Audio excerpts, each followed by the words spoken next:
Okay, hi everyone, and welcome to the first session of Advanced Algorithms. My name is Amir. You can call me Amir. You don't need to know my last name. It's too hard to pronounce anyway. And before we start, I just have to tell you a couple of things. So the first thing is read the Canvas, read the syllabus on Canvas. And there are a lot of prerequisites that you should already know. These are the things that I assume you know from your undergraduate courses. Some of you would know all of them. For some of you, maybe 80 or 90% of that material would be new. So anything that's new to you, you have to watch it using the links that I've provided on Canvas. I'm just going to assume that you know all of the material in all of those links in this whole course. Okay, and there's also a syllabus there. Basically, the course has several different modules. We're going to start with the simplest module today, which is about amortized analysis. And then the course will get a little bit harder towards the middle, and then we will end up with some other easy modules at the end. We will not have a midterm exam. We have 4 homeworks, and each of the homeworks count for 10% of your total grade, and there is a final exam which counts for 60%. And again, just see Canvas for all the details. Okay. So I'm just going to jump into this and start our first lesson here. So today we're going to talk about amortized analysis, and let me know if it's too small or too big so that I can change my font size. So what is the idea of amortized analysis? Well, suppose that you have a data structure and you have a sequence of actions that you perform on this data structure. Now you have all seen a worst case analysis, which basically looks into the runtime of every single action and tries to figure out an upper bound on it. So as an example, and this is like the simplest example that we can have for amortized analysis, suppose that you have a stack, and let's say that you have these operations. You have a push operation, which takes some element x and adds x on top of the stack. And then you also have a pop operation, which basically removes the top element of the stack. But now let's say that my pop operation can get some parameter k, and instead of just popping up the top element of the stack, it actually pops up k elements. Okay? So now, what is the runtime of these operations? Well, the simplest kind of analysis that we can do, assuming that this stack is implemented by a linked list, we can say that the push operation takes 1 unit of time or a constant amount of time.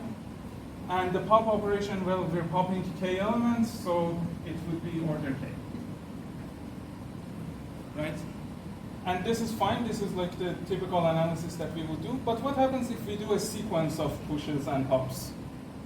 So let's say I have n operations, and let's call them O1, O2 to On, and each one of them is either a push or a pop. So now if I just want to take the analysis that I had before, I can say that in the worst case, I might have all of these operations be pop operations. So each one of them can take order k time. And in the worst case, k is n. So in the worst case, I can say that my total runtime is order n squared. Now, of course, this is a silly analysis, right? It gives you a terrible bound. And of course, we all know that the right bound, the tight bound here would be order n. But that's the basic idea behind amortized analysis. And the idea is that instead of analyzing the worst case runtime of just one operation, we analyze the worst case runtime of any sequence of operations. So my amortized runtime would basically be the total runtime of all the operations divided by their numbers. So let me just use t to show the time that operation I takes. So t of operation I divided by So, but here's the thing, when we define the runtime, we're always taking a worst case analysis, right? So here, the worst case and the best case are the same, it doesn't really matter, but if I want to do a worst case runtime analysis on a sequence of operations, I have to say that my bound holds for every sequence. So what we're doing here is not average case analysis. It's not like we have some probabilities on the different sequences that can happen, and then we say on average the runtime would be something. What we're saying is that no matter what the sequence is, so even for the worst case sequence, the average runtime for every operation is this much. And now, if we do that, so if I have n operations like this, what I can say is that, well, some of them are push operations, and those operations, those push operations take order n time overall, so my total runtime is order n. This is for the push operations, and the pop operations can at most take as much time as the push operations, because you can only pop something that you have already pushed, right? So I have another order n for the pop operations, so in total it's order n. So if the total time is order n for any sequence of operations, then I can say that each operation takes an amortized time of O1, right? Because I have n operations and I'm just dividing. Okay, so this is a very simple idea. Now, I just want to show you some other examples of this, and also some slightly different variations of the methods for doing amortized analysis. So, here's another example. And by the way, I have to say this is the easiest lecture in all of this course. So this is not representative of what the course is going to be. If this is not advanced for you, there is a reason there. Okay, so let's look into variable size arrays, or what we would call, for example, a vector in C++. Okay, so what is a vector? A vector is basically an array, but you can change its size, right? If you work with a C++ vector, you have pushback, you have popback, you have resize operations. It's an array that doesn't have a fixed size. But if you remember anything from operating systems courses, when you're allocating memory for some array or for some variable, you have to say how much memory you're allocating. So this is kind of impossible to have an array with variable size from the point of view of an operating system. So what's happening? What is the C++ compiler doing here? Well, the idea is that we first allocate an array of size 1, and whenever our array gets full and we want to push a new item to the end of it, we just double the size of the array. We just double the size of the memory that we have allocated. So first I would just allocate a memory of size 1, and then when someone pushes something and this thing is filled, I'll just allocate an array of size 2 and I copy this thing over. And then when something else is pushed into my vector and then this one is filled, I'll just create an array of size 4. And when that one is filled, I'll just do an array of size 8, 16, and so on. Okay? So let's just look at our operations. And let's say that the operations that I have are again kind of similar to the previous case. Let's say I have a pushback operation or just push operation, which adds one element to the end of this array. And let's say I have a pop operation, which just removes the last element of the array. And as we saw before, it doesn't matter if I have pop k or if I just have pop that gets rid of the last element. Okay? So now, again, let's look at the runtimes. So, what is the worst case runtime of a pop? Well, when I'm doing pop, the only thing that I'm doing is that I'm erasing this element here without changing the size of my array. right? So in any case, pop is going to run in constant time. But what happens when I push? When I push, the worst case scenario is that my array is already full, and then I'm trying to push something into it. So now I have to allocate a memory that is twice the size of my current array, and then I have to copy everything from my current array to the new location in the memory, right? So if my current array has n elements in it, when I do a push, in the worst case, I have to take 2n units of memory, and then I have to copy n elements from the previous location to the new location. So this is going to have a runtime of order n in the worst case. And actually, I just use O, but actually all of these are theta as well. Will pop have something to do with resizing? No, well, right now we're just working with a very simple vector that only ever grows. So I'm assuming that we never resize a vector down. Okay, so yeah, now, but again, if I want to look at a sequence of, let's say, n operations, or maybe we can use a different word for the number of operations, so maybe I can even say m operations, but anyway, I'll just keep everything with n, because I prefer to have one variable. So let's say I have n operations, okay? And again, I want to analyze the worst case overall runtime of any sequence of n operations. So the pop operations, they don't really matter. They're going to take order n time overall, right? So all the pop operations overall are going to take order n. This is for all the pops. Now, what happens to the push operations? Well, in the worst case, all of my operations are pushed. So let's just assume that I have n push operations. So what's going to happen? I'm going to start with an array of size 1, and then I'm going to double it when I add the second element. And when this is full and I want to add another element, I'm going to again double it, and so on. And I'll do this until the size of my array gets larger than my number n, number of elements that I'm inserting. Right?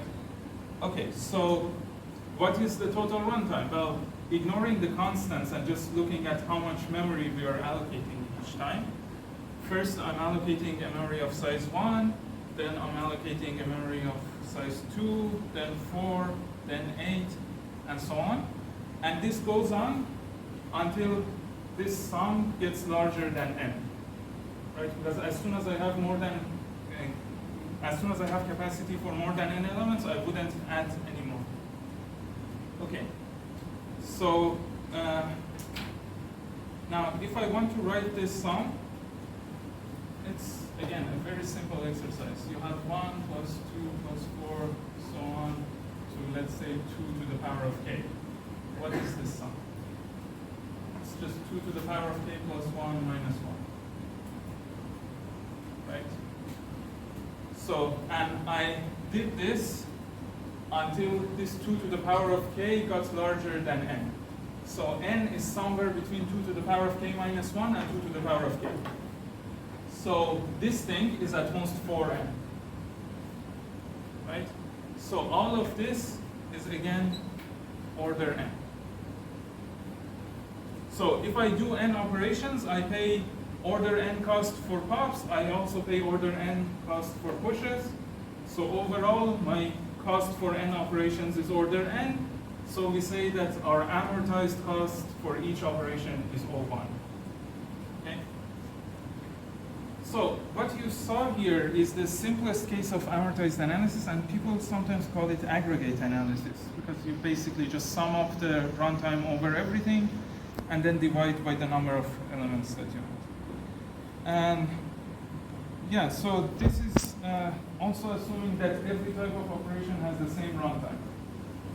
Right, so the amortized runtime that we're assigning to every operation is the same. I'm saying that my amortized runtime is O1 in both of these cases, and I'm not really distinguishing between the two different operations that I have. So we can actually extend this a little bit and go to a situation where our operations can have different costs. And this is what we call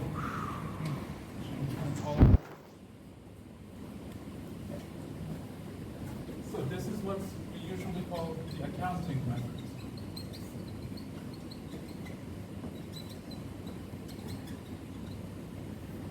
So the idea in the accounting method is that if you have a sequence of operations, let's say again O1 to On, you just assign what you call an amortized cost to each operation. So let's say that if I have some operation OI, let's say its real cost or real runtime is CI, I just come up with some other number and I call it the amortized cost.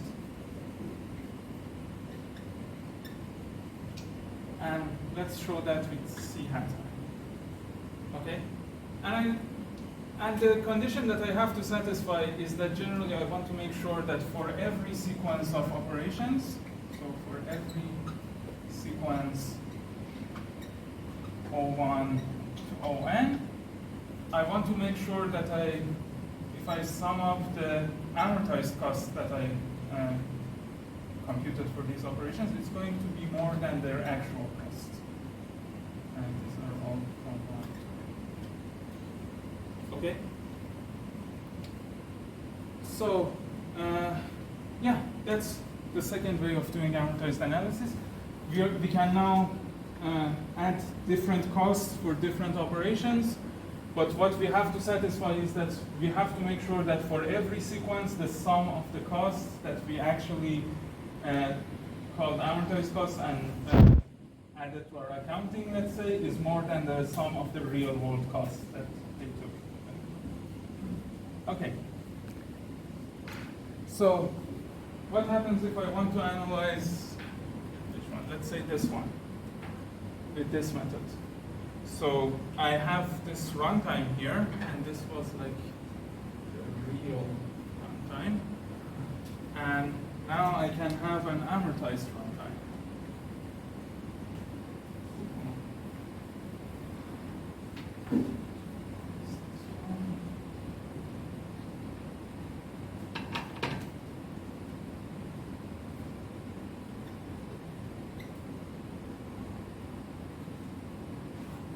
Okay. So how about you add an amortized time? And also let's get rid of the alls here. Let's just use actual numbers. So let's say that this one costs 1 and this one costs k. Okay. So the amortized cost that I'm going to assign is that for the push operations, I'm going to assign a cost of 2. Right here.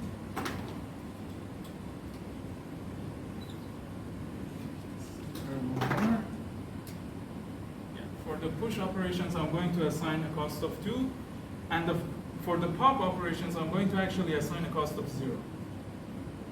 And this is allowed because I can assign any cost that I like, as long as I can make sure that the sum of the costs that I assign, the sum of the amortized costs in any sequence is more than or equal to the sum of the actual costs. So let's say that I have a sequence of pushes and pops. Right? In reality, what happens is that all the pushes cost 1, and all the pops cost the amount that they're popping. So if I just take the overall runtime, that overall sum should be less than or equal to the sum when I pay a cost of 2 for every push and nothing for a pop. But how can we show that? Well, the way we show that is that we actually store some money or some coins, let's say, in our data structure. And then we will use these coins to pay for costs that come up in the future. So the way I want you to think about it is like this. Let's say I have my stack, and I'm pushing a bunch of elements into my stack. Every time that I push one element into this stack, I would put $1 right next to that element. Okay? And then I just continue this. So anytime that I push an element, I put $1. And the idea is that I'm paying a cost of 2 for pushing. And from these 2 units that I'm paying to do a push, I'm paying one of those 2 units for actually doing the pushing, and the other one is what I'm saving here. Okay? And I just continue this. So now each element has $1 next to it. Now when I popping one element takes 1 unit of time, but instead of actually paying for it with some new cost, I would just use the credit that I have saved on that. It's like a very childish and easy idea. So that's how the pops actually cost 0. And then of course, using this idea, you can see that the sum of the amortized cost is always more than or equal to the sum of the actual cost. Okay. So this is called the accounting method. Let me give you another example of this. Go back here. So let's say that, for example, you have a counter with k digits. And let's say that this is a binary counter. Okay? So you have basically an array of k bits, and each one of your bits is either 0 or 1. So each one of these will store as either 0 or 1, and originally all of them are zeros. And let's say this is k bits. Okay? So the only type of operation that we have is called increment. And what this operation does is that it just increases the number that is saved in this array, the binary number that is saved. So it starts from the right, and if it sees a 0, it turns it into a 1. Okay? And then the next time that we're doing increment, it starts from the right. If it sees a 1, it turns it into a 0, and goes on until it finds a 0. And as soon as it finds a 0, it turns that into a 1. So just incrementing the binary number. Now, what is the runtime? Well, again, if we don't do amortized analysis, if we just analyze the runtime of a single increment, it's order k, right? Because in the worst case, I might have to go from the right all the way to the left, and I might have to change all of these variables here. So that's order k. Now, but what happens if I do a sequence of operations again? Let's say I do n times this increment. Okay. So again, if I do a naive analysis, I can say that each increment takes order k, and I'm doing n increments, so the overall runtime is order nk. Again, we always get a bound like that, but that's usually not a great bound. So what can we do instead? Well, we can do amortized analysis, and I'm going to do both types, so both the aggregate version and then this accounting version. So in the aggregate version, what I want to do is that I want to figure out how many times each one of these bits has changed. Okay? So if I look at the bit to the right, this bit changes every time, whenever I increment a number, because this is basically the parity. It's whether the number is odd or even. Right? So every time this one is changing. So the number of changes for that bit is n. Now how about this one? This bit changes every 2 steps. Right? So the number of times that this one changes is n divided by 2. And then we can just continue like that. The number of times that this bit changes is at most n divided by 4. And so on. Right? And again, this is the same sum that we had there, so this is order n. Okay? So this is the aggregate method of doing it. And again, we had n increments, and overall we saw that every sequence of n increments would take order n. So we say that the amortized runtime of a single increment is all 1. It's constant time. Now, what happens if I want to do the accounting method? Well, you have to basically decide where you want to put your money. So here's what I can do. I can say that every time that I change a bit from a 0 to a 1, I put $1 on that position of my array. Okay? So initially my whole array is 0, and I start here. When I change this 0 to a 1, I will put $1 on top of it. Okay? Now, when will I use these dollars? I will use them when I want to change the 1 back to a 0.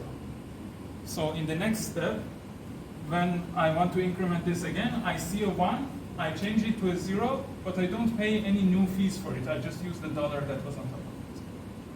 And then the next one the next 0 has to become a 1, and when it becomes a 1, I actually put $1.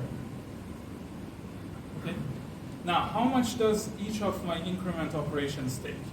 So if you consider an increment operation, we have a bunch of 1s, right? And we have dollars on top of it. So my increment operation starts from the right and changes all of these 1s to 0s, but those will cost me nothing because I just used $1, right? But at the very end, when I eventually get to a 0, I have to change this 0 to a 1, so that's a cost of 1. And then I also have to put $1 on top of it, so that's another cost of 1.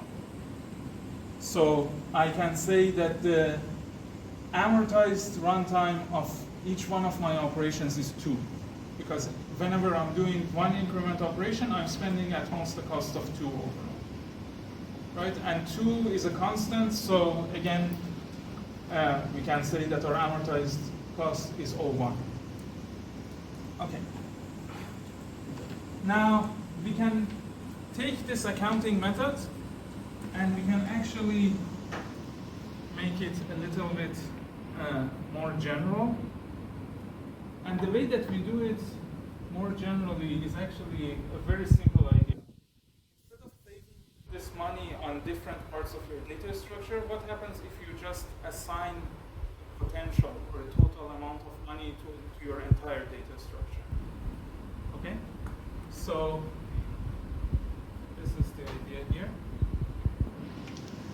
Let me actually see what notation I should use to be the same as the book. Okay. Yeah. So let's say that after operation I, let's say my data structure is in state di. Okay.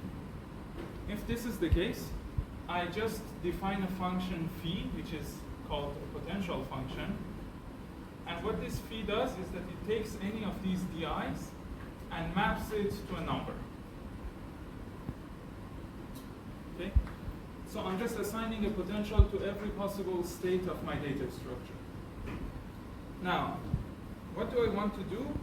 I want to use this potential to actually pay for my operations. So you can think of this potential as the sum of the dollars that we had in the previous case. The difference is that I'm not really choosing where to save each dollar. I'm just saying the overall potential, the overall money that I have is this much. So then let's say that I'm at state di, and I do some operation, or let's say I'm at di minus 1, I do operation I, and I go to state di in my data structure. Okay? So now I have to define an amortized cost. And I want to define my amortized cost based on the money that I have in the bank anywhere on my data structure, based on the potential that I have. So I can just say that the amortized cost of this step is what? Well, I have a real cost, right? Which is the actual runtime of this operation OI. So I have to definitely add that. But from that cost, how much of it do I have to pay? Well, I have to pay a fee of di minus fee of di minus 1, right? Because when I go from di minus 1 to di, I can basically use this much from the bank. This much of the potential is used. So my amortized cost is my real cost, which is the number of dollars that I actually have to pay to run this step. But some of that money that I paid here came from this one, and and I can just use that as well. So the difference between the potentials is what I'm using from the money that I already had in my business structure. Okay, and now if you look at this, we want to have the same inequality that we had here. We want the sum of our amortized costs to always be larger than or equal to the sum of our actual costs, right? Because that's how amortized analysis would work. But now here, what is the sum of our amortized costs if we define them like this? Well, it's the sum of all the amortized costs from 1 to n. Okay? So we have the CIs, of course. So that's the sum of the real costs from 1 to n. But now I have to see what happens next. So I have plus phi of d1 minus phi of d0, right? Plus phi of d2 minus phi of d1, and so on, until I get plus phi of dn minus phi of dn minus 1. And now what I can do is that this is a telescopic sum, so I can just get rid of this d1 and this d1. I can get rid of this d2 and the d2 that came next to it, and so on. So overall, I have that this is equal to the actual sum of the actual cost, plus phi of dn minus phi of d0. Okay? So, but again, I want this inequality to hold. I want the sum of my amortized cost to be more than the sum of the actual cost. So here, the sum of amortized cost is the sum of actual cost plus this thing. So, I just realized that some of you can't see this, sorry. Yeah. So, let me write it here. The sum of amortized cost is the sum of real cost plus the potential at our final state minus the potential in our original state. So this sum has to be larger than or equal to this sum. So this thing here has to be non-negative. So the condition that we have to satisfy when we are doing amortized analysis using this method is that we have to make sure that our final potential minus our initial potential is always non-negative. Okay? Another way of looking at this is that you can say I always start with an initial potential of 0, and I want to make sure that my final potential never goes below 0. And this is again for every sequence of operations, because we are doing worst case analysis over every sequence. Okay? So if I want to do this example using this method now, so I have to assign a potential to every state of my counter. What would my potential be? Well, I can just say the number of ones, right? So I say phi of some state D is the number of bits in D that are set to 1.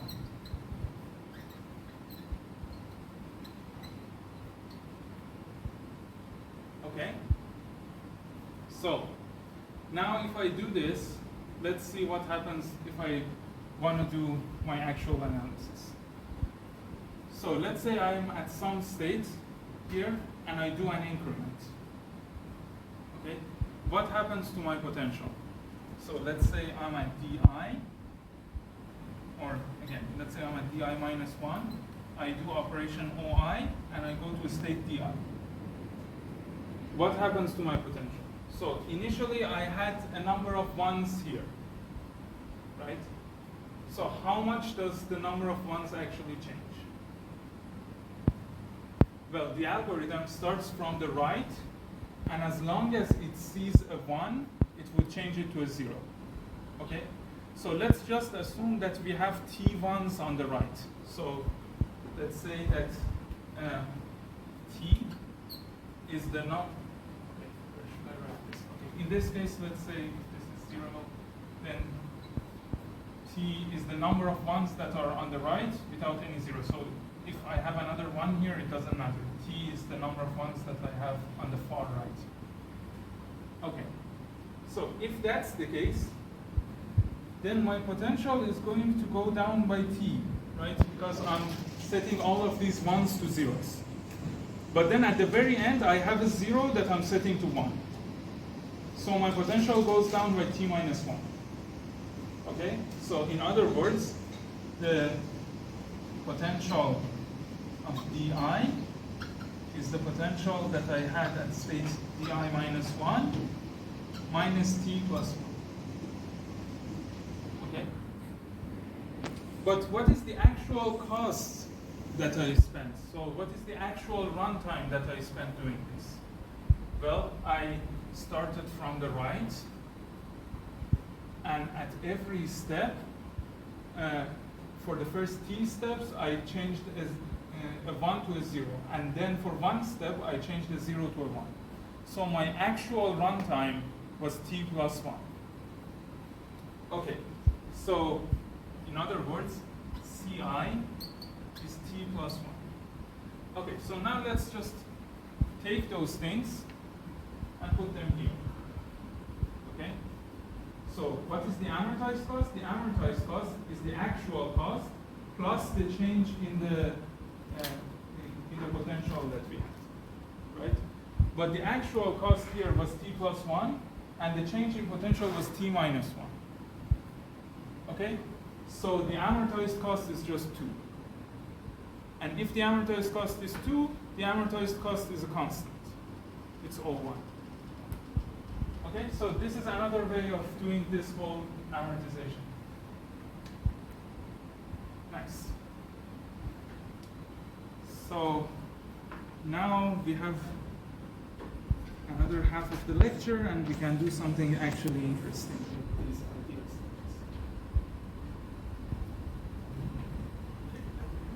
These things.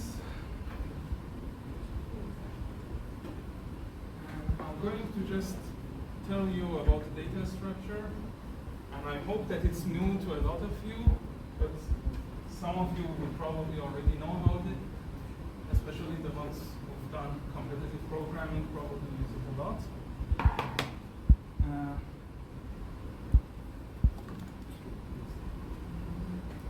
Okay.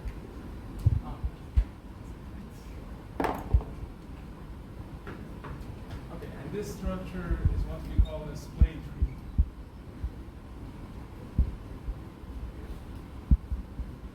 So,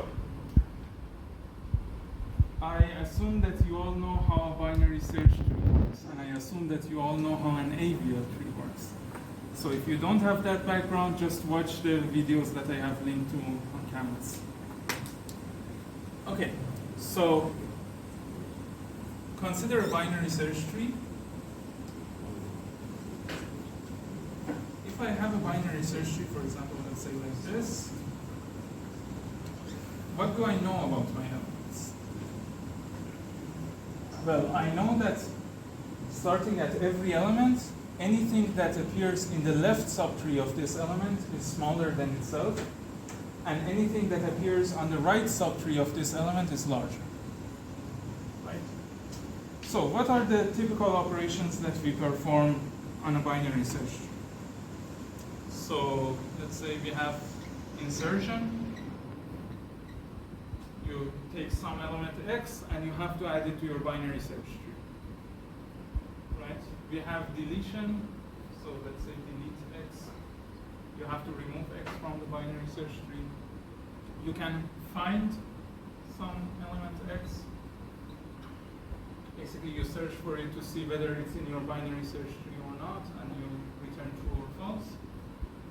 And there are other standard operations as well. Like if you have an element and you want to find the next largest or the next smallest element, you can also do that, predecessor and successor.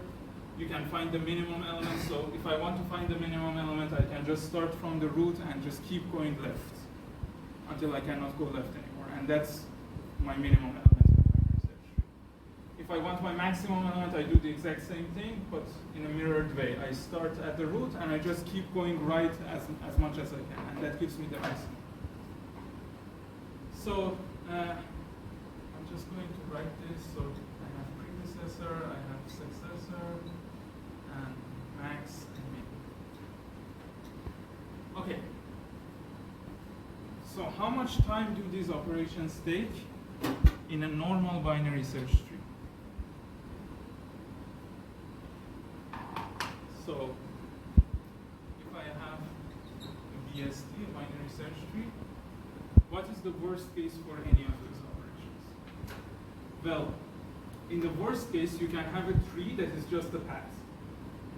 If you have a path of n elements, and if you insert something that has to be inserted at the end of this path, then that's going to take you order n, right?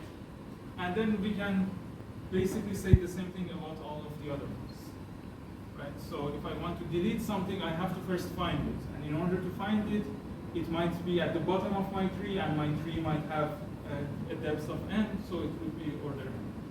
And all of these will also be order n.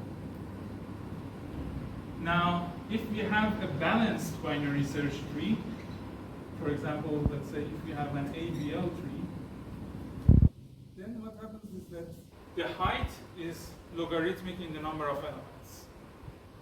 And so my height is actually order log n. And in that case, well, even in a normal binary search tree, I can say that this is actually order of the height, right? So if my height is O log n, all of these operations become O log n as well.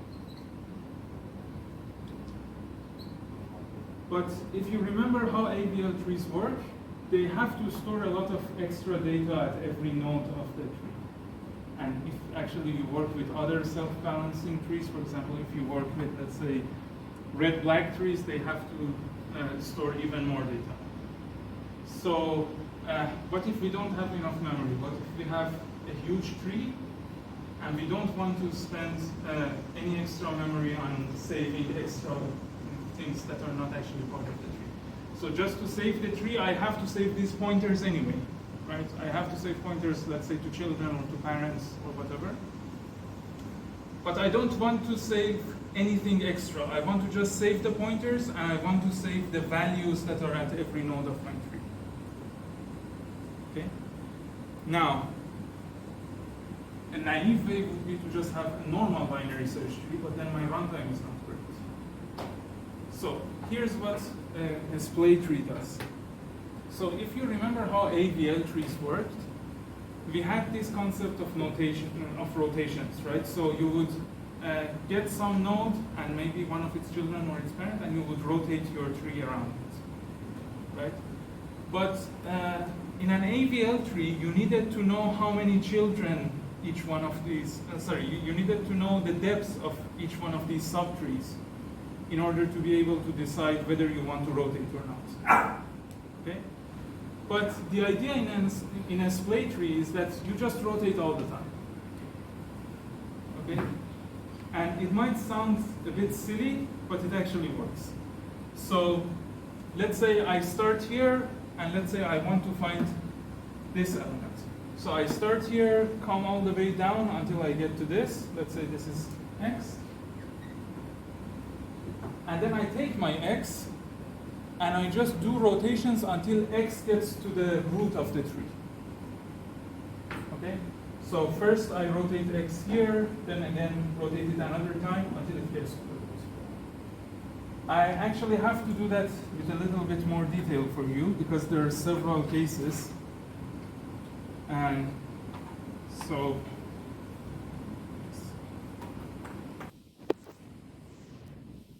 you get the idea. Whenever I find some element, what I do is that I keep doing rotations on my tree until the element that I found gets to the top of the tree and becomes the root. Now, how would I do that? How can I use rotations to make sure the element that I found is at the top of the tree? So there are several cases. the simplest case is if my element is already the root. So if my element is already at the root of the tree, I just don't do anything because that's what I wanted. I wanted my element to be the root of the tree. The other case, which is also simple, is if my element is a child of the root. So let's say that I have some element x, and let's say that its parent, p, is just the root of the tree. And there are some subtrees here as well. So let's say this subtree is A, let's say this one is B, and let's say I have a subtree C here. Okay? So I searched for x, and I found x here, and I want to make sure that x is at the root. How can I do that? Well, I can just do a rotation like this. I can just do a rotation like this. And depending on the book that you use, this might be called a right rotation on x, or sometimes the left rotation on t. I'm not really sure about that. I just use these pictures to show you what to do. So I want x to go up. So I put x at my root.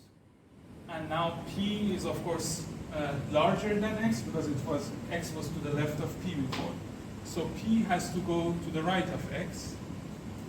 And then we have to put those other subtrees back in the right order. And the right order is just the same order as before. So I put A here, B here, and C here.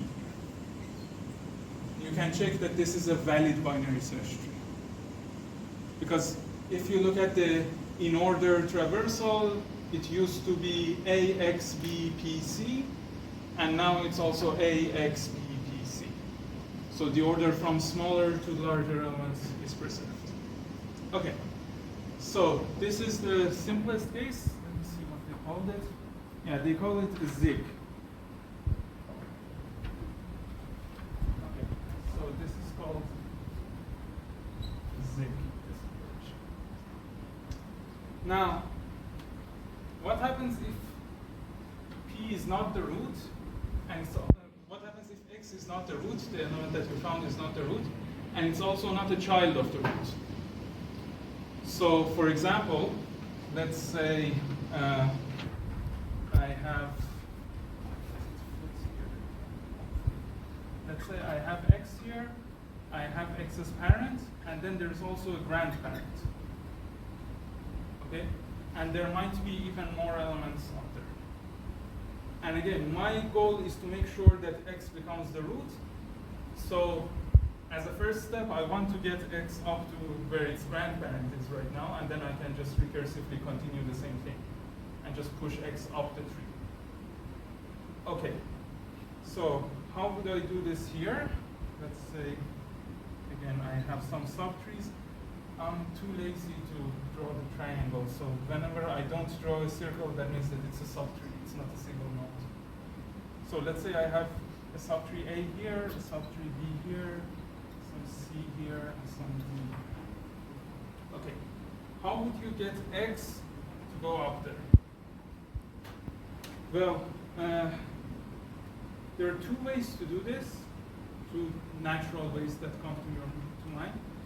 The first is to just do two of this, right? So first swap x and p, and then do with x and g, so that x gets up. But actually, for some reason, you have to do it in the other order, and we will see it when we do the amortized analysis, why we need to do it in the other order.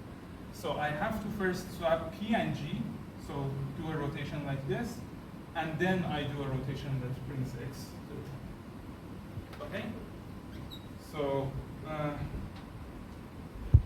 yeah, if I first do a rotation on P and G, P comes to the top. Of course, there might be something up there, which was the parent of G before.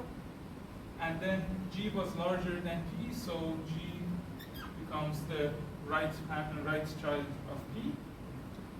And then the other things remain the same. So the left child of P is just X, and it has A and B dangling here. And then you also have C and D. Okay? So X is now kind of closer to being the root. But we have to, again, do another rotation like this. so that we make sure that x goes really up. So x comes here, this is this, I have p, and the other ones are the same. So a is here, b is here, then I have g here, and I have c. Okay. Now this is called a zig-zag operation.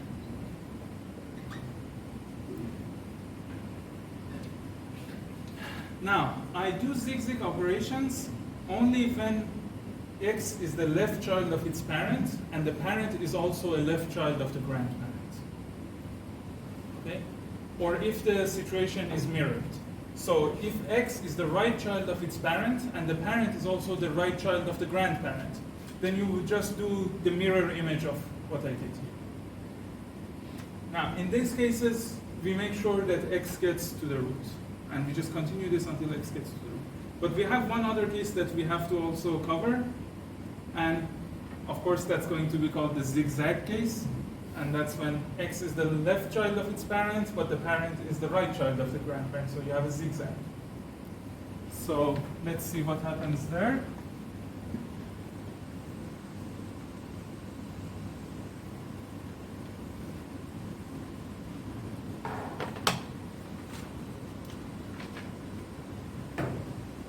So,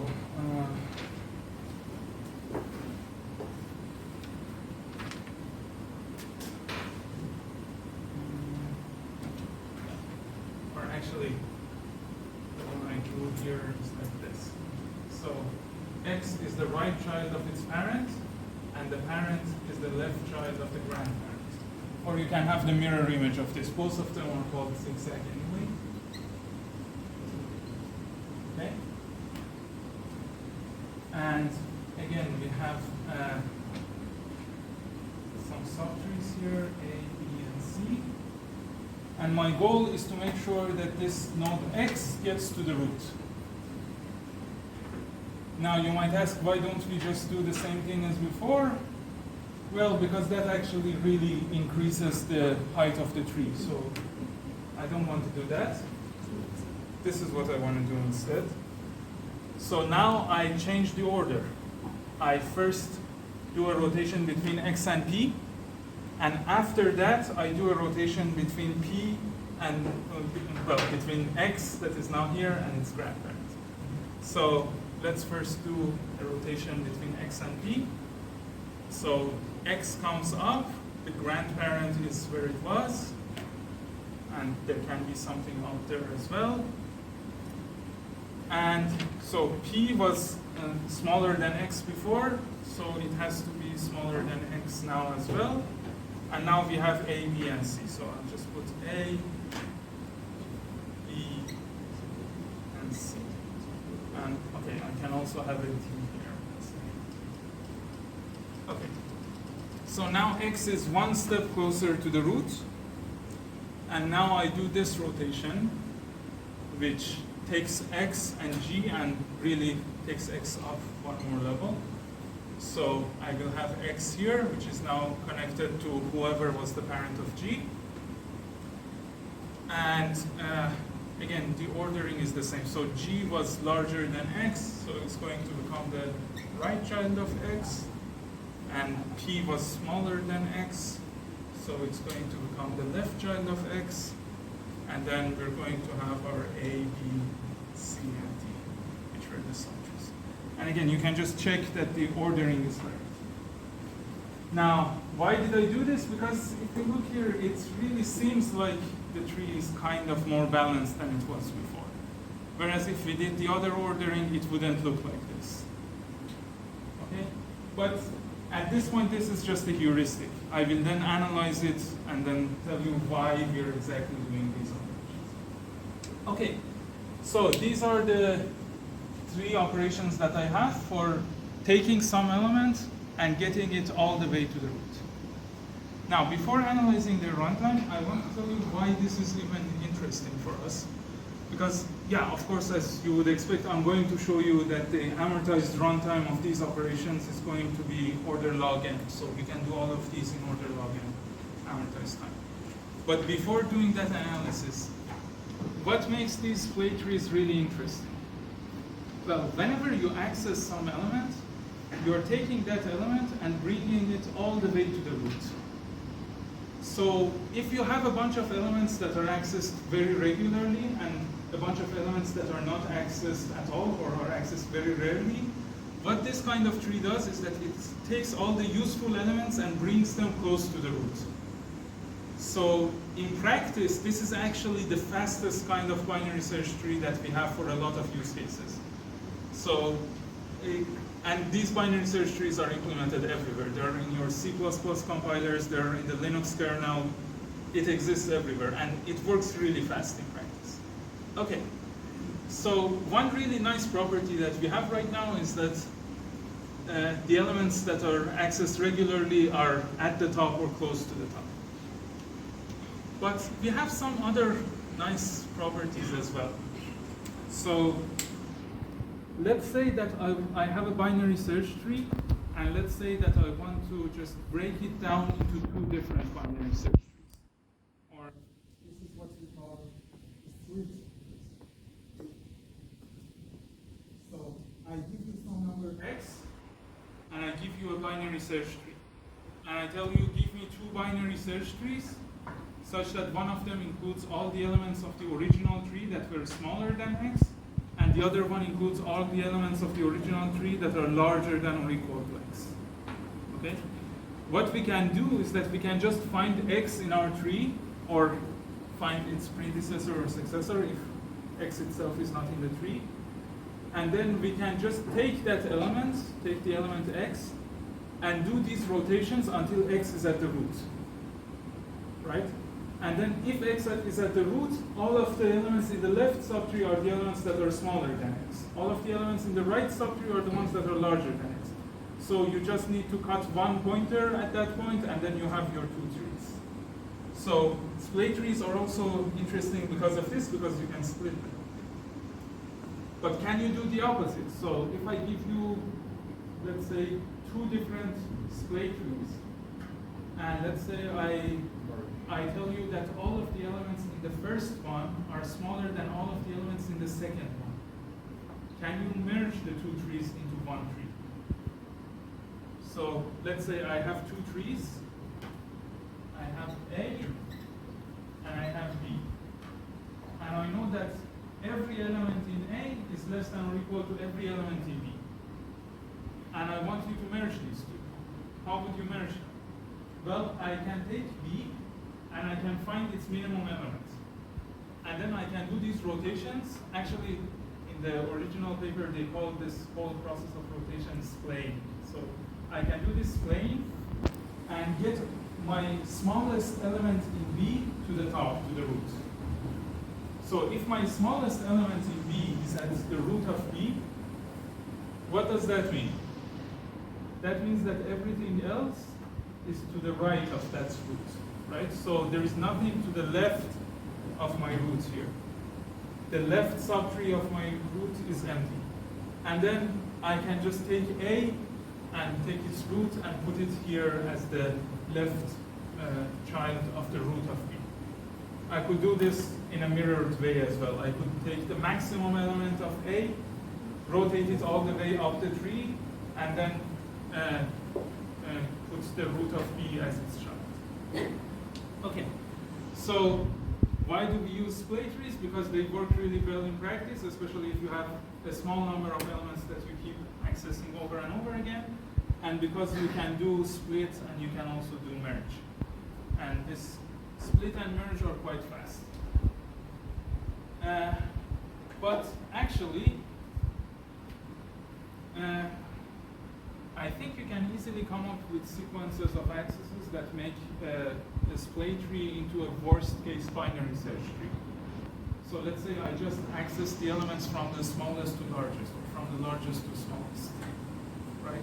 Then my Splay tree would just turn into a path. So the worst-case analysis of the Splay tree for all of these operations is the same as a BST. So worst case of Splay and BST, they all have the worst case runtime, which is order n for all of these operations. But of course, anyone who has worked with binary search trees knows that this is all a matter of height. And what we want to show is that even though in the worst case the height of a Splay tree can get really large, on average it's not going to be large. So if you think of an amortized concept of height, we want to show that that amortized height is small. Okay? But I'm going to do it actually even more formally than that. So yeah, I'm going to need to keep all of these things here. So let me just erase this one.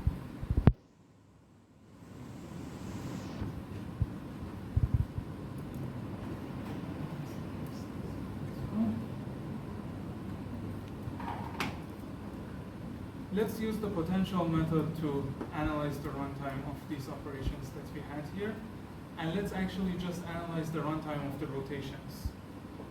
So I want to say that I take some element x, and I just rotate it until it gets to the top of the tree. Because every other operation that I do in a Splay tree is like a constant factor times these rotations that Splay an item to the top. Okay? So let's say that the only operation that I have is this operation, Splay x, which takes some element x and does these rotations until x gets to the root. If I can find an amortized runtime for this, then I basically know that the amortized runtime for all of my other operations is just a constant times that. And so if I'm doing asymptotic analysis, it's going to be the same thing because we don't care about constants. Okay, so what happens if I do a sequence of splays? Well, I have to first say what kind of potential I want to assign to my data structure.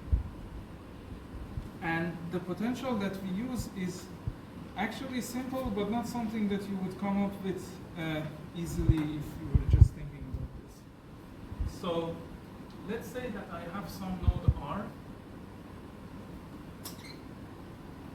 I'm going to just write with red. So for every node R, I define the size of R to be basically the size of the subtree of R. Okay? So the size of R is just the number of elements in R's subtree. And I count R itself as well. Okay? So let's say that's the size that I have. Now one thing that I can do probably is that I can say my potential is the sum of all the sizes. Right? Because if I have a balanced tree, the sum of these sizes should intuitively be smaller than if I have a non-balanced. But actually that wouldn't give us the desired value that we want to get. So what we're going to do is that we're going to say that the potential stored at R, or actually I think in the original paper they call it the rank of R, is going to be the logarithm of its size. Okay? And let's use log this. And then we say that our potential is the sum of all the ranks. So instead of just saying I take the sum of all of my subtrees, and if the tree is balanced, this sum would be small, I say I take the sum of the logarithm of the size of all of them. It's a bit weird, but the intuition doesn't change. The intuition is that if I set my, let's say, if I set the potential of my tree T to just be the sum of the rank of every R, every node R that is in T. Maybe I shouldn't have used the word R. Anyway, so rank of R. I want to show that this potential can be used to give us a bound on the runtime of this Splay operation. And of course I'm talking about that. So let's see what happens when we're doing these Splay operations, and let's see how our potential changes. So we had 3 cases. I'm just going to do the 3 cases. The simplest case is this one. So if you look here, the only nodes whose subtree changes are x and p. Okay? So if I want to calculate the difference in my potential, the difference in my potential is just going to be the difference that happened to x and the difference that happened to p. So here's something. Let's say that whenever I write, for example, rank of p, I mean the rank of p before I do these operations. And if I want to talk about the rank of p after these operations, I just add a prime. I write rank prime of p. Okay? Because I want to distinguish between the before and the after. So, how much did our potential change? Well, as I said, only the ranks of x and p have changed. So the change in our overall potential is the new rank of p minus the previous rank of p plus the new rank of x minus the previous rank of x. And remember that the rank was basically the logarithm of the size of the subtree. Okay, but here's the thing. The new rank of x is just the old rank of p, right? Because they have the exact same subtree. X now has the subtree that p used to have. So since the new rank of x is the old rank of p, I can just get rid of these two, right? They're the same. And okay, I get rid of these two. And so the change in my whole potential in this case is just the new rank of p minus the old rank of x.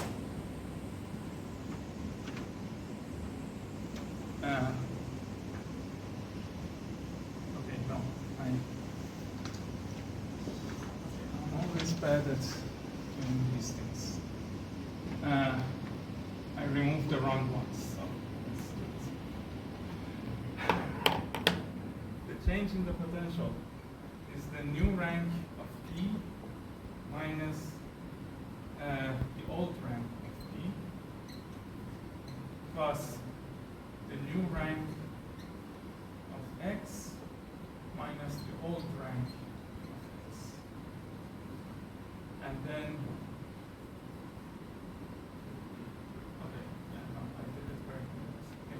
so it's the new rank of p minus the rank of x. But now let's look here. So this is the new rank of p, right? And the new rank of p is actually smaller than the new rank of x. So I can say that the change in my potential is at most the new rank of x. So I'm replacing this with something larger minus the old rank of x. So what I'm trying to do is that since I'm bringing x up, I want to write all of these changes in potential only based on the rank of x, right? And so I wanted to get rid of rank of p and its old version and its new version and whatever. I wanted to be able to write everything based on rank of x. And so the change in my potential after this zig operation is at most the new rank of x minus the old rank of x. Okay. So we have very little time. What happens here? What happens in the zig-zig case?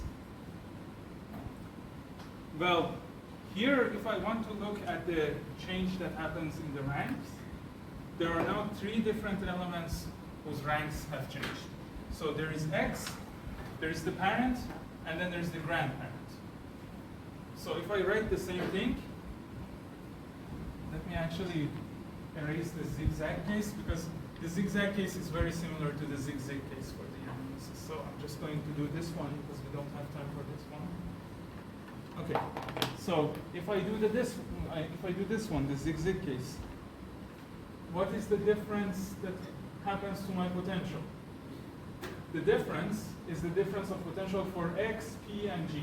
So new rank of g minus old rank of g plus new rank of p minus old rank of p plus new rank of x minus old rank of x. That's the change in our potential. Now, what can we do? Again, we can look at the roots. So let me erase this intermediate notation. So when I'm talking about rank, I'm talking about rank here. And when I write rank prime, I'm talking about rank here. Okay? So the old rank of G is the new rank of X, because these are the roots of the same subtree. So I can get rid of those. I can say that the old rank of G and the new rank of X are just gone. Okay. Now, I want to again find a bound. And by the way, why am I finding a bound like this? Because I want to say what is the maximum potential that I'm using here? What is the maximum amount of credit that I already had in my data structure that I'm now using in this step? So it makes sense to always bound the potentials, bound the difference in the potentials. Okay. So what else can I do? Well, I can take this one, the rank of P, and it's talking about here. So the rank of P, if you just look at this tree, is more than the rank of X, right? But here, I have minus rank of P. So instead of that, I can just put minus rank of X. So I can get rid of this one and just write minus 2 rank of X. Okay. So what else do I have? I have rank prime of G. I have rank prime of P. And I have minus 2 rank of X. Okay, now let's do the same thing here. So this P here is having a smaller subtree than X. So the rank of P here, which is rank prime of P, is less than rank prime of X. So instead of this rank prime of P, I can just put rank prime of X. I'm going to write it again. So it's less than or equal to rank prime of G plus rank prime of X minus 2 rank X. Okay. Now, one thing that I can do is that I can go here and look at G and say that its subtree is smaller than the subtree of X. So maybe here I can just put rank prime of X instead of rank prime of G. But if I do that, actually, I will not get a very nice result. I was actually doing this before the class just to make sure if it works or not, and it didn't work, at least for me. So we have to do something a little bit smarter to solve this part. And the smarter point is this. I want to show that this difference is at most some constant times the change in the rank of X, right? But the constant that I want to show is this. I want to show that this is less than 3 times rank prime of X minus rank of X. But I also want to get a constant factor minus 2. Okay? Now, this is what I hope to be able to get. I'll show you the proof afterwards. But let's say that this is true. Okay? Now, if this is true, so I just put a question mark here and then I'll prove it. And it might take more than the official time of the class, so you can leave at 2:50 if you have something else to do. But assuming that this inequality is true, now let's look at our amortized cost. Okay? So going back to our amortized cost, we had this equality that the amortized cost at the I step, the amortized cost at the I step is equal to the actual cost plus the change. Or actually minus the change, whatever. It depends on how you define the delta. Okay? So let's say how do I define it?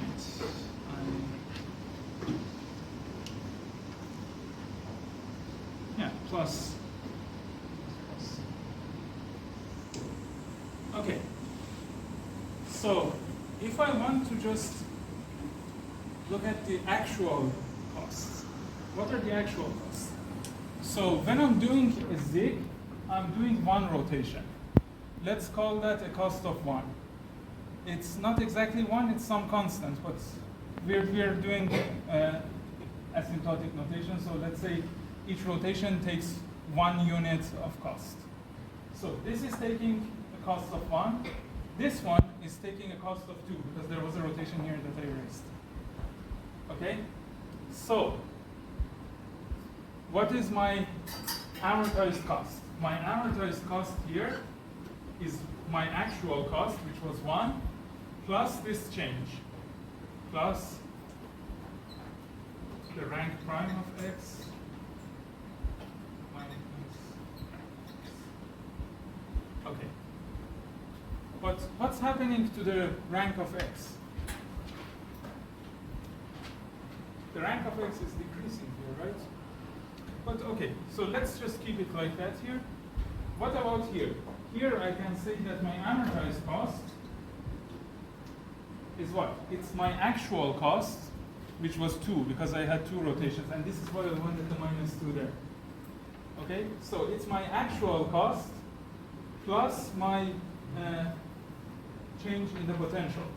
So my amortized cost would be 3 times the difference in the rank. And actually you can see that this one is larger than the previous one, so we can just focus on this one. Now, if we focus on this one, if I take one splay, if I take one element and move it all the way to the root, what is the total amortized cost? The total amortized cost is the sum of all the amortized costs that I had for each rotation that I was doing. So it's the sum of this, 3 times the new rank minus the old rank every time. And then again, this is telescopic, right? So it's basically the sum would be 3 times the total change in the rank of x. But what is the total change in the rank of x? At the beginning, x was somewhere, but at the end, x is going to become the root. So it's going to be 3 times the rank of root minus the rank of x. Right? But what is the rank of the root? Log n. It's log n. Because we have n elements, and all of them are in the subtree of the root. And the rank of an element was the logarithm of its size. So this shows that the runtime is actually the amortized runtime for one splay is log n, even though in the worst case you can have splays that take order n. Okay, so this is it for this session, but I'm going to just in maybe 5 minutes prove this inequality, and you don't need to stay for that. Okay, so how do we prove that inequality?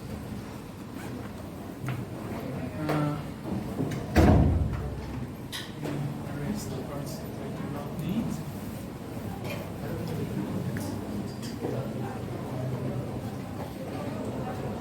Yeah, I hope there is not another class waiting for right after this one. Is there? I don't know. Probably. Probably there is. I don't know. Okay, so I'm going to be super fast about this. basically what we use is that the log function is concave, which means that if you take two different values, x and y, you always have 2 log of x plus y divided by 2 is larger than or equal to log of x plus log of y. Okay?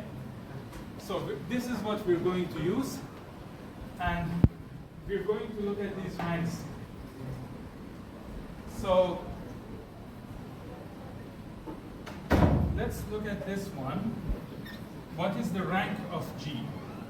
So what is rank prime of G? It's the log of 1 plus the size of C plus the size of D. So 1 plus C plus D. Okay? Now, what is the rank of X here? So rank of X is log of 1 plus A plus B. So rank of X is log of 1 plus A plus B. Okay? Now, what is rank prime of X here? So rank prime of X is what? It's log of A plus B plus C plus D plus 2. Okay? Log A, B, C, D. Okay. So in a way, if you sum these two elements, you will get one less than this one. Right. So that's what I'm going to do. I'm going to say I take the log of C plus D, and I take the log of A plus B plus 1. Okay? And this is going to be less than or equal to twice the log of their average. So 2 log of A plus B plus C plus D plus 2 divided by 2. Okay?